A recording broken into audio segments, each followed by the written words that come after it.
So, ngayon pong taon ay napakarami ng mga naranasan po at mga blessing at pagpapala po na natanggap ng inyong lingkod. At ang nais ko pong ibahagi sa inyong umaga ay yung amin pong karanasan kahapon. Ano po? Alam niyo po dito pong mga nakaraang mga araw at mga panahon. Ang inyong pong lingkod ay nagtatanong sa aking sarili at naghahanap po ako ng work. Ano po? So bilang isang kabataan at nakapagtapos ay gusto kong magkaroon ng work para po makatulong sa ating sa aming mga magulang at ganoon din po sa ating pong gawain. Ano po? So kahapon kami po ay nagpunta sa QNAS at dito po mga nakaraang araw ay nag-appear kami ng mga papel para po mag-aral doon sa ating pong paaralan sa Quezon Agricultural School. At pagdating po namin doon ay hindi maganda ang panahon sa pagbilaw at ang daan po ay medyo maraming sabihin po natin bako-bako at sa kasamaang palad ng amin pong sinasakyan tricycle ay nasira po ang mulye.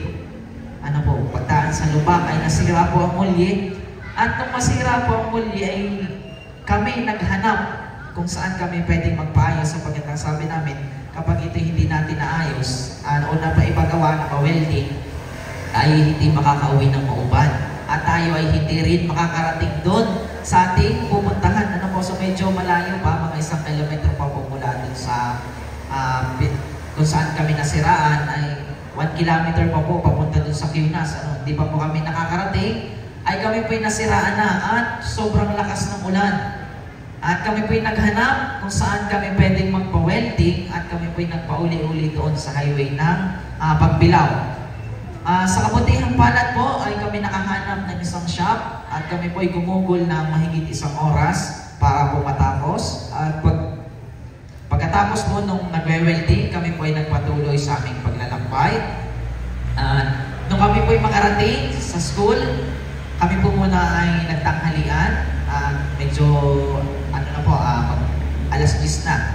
Kami muna ay kumain at pagkatapos po namin kumain, kami po ay dumiretso na dun sa school. At pagdating po dun sa registrar, kami naman po ay inambihan. Nagkaroon po ng entrance exam at kami po ay nagsipagbukan na exam. Pinasa po namin ang aming mga papeles.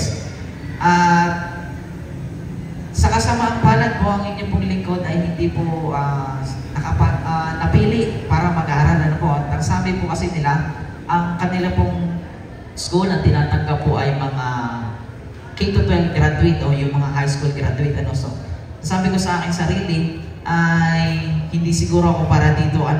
Pero alam niyo po, kahapon ay napakabuti ng ating Panginoong Diyos. So, nung kami po ini-interview sa kalagitnaan po ng interview, nalaman po nila na ako ay nakapagtapos ng pag-aaral at ang sabi ng isang teacher nung hawak niya yung aking papel, siya ay madaling tumayo at pumunta dun sa isang teacher ng tourism. At ang sabi ni Sir Evan, ma'am, di ba tayo ay naghahanap ng teacher? So, ang sabi po niya ay kailangan nila ng isang teacher doon na magtuturo. At ang sabi po nila ay, sir, ikaw ay hindi namin matatanggap bilang isang estudyante, pero kung iyong gugustuhin ay pwede ka namin tanggapin bilang isang tagapagturo.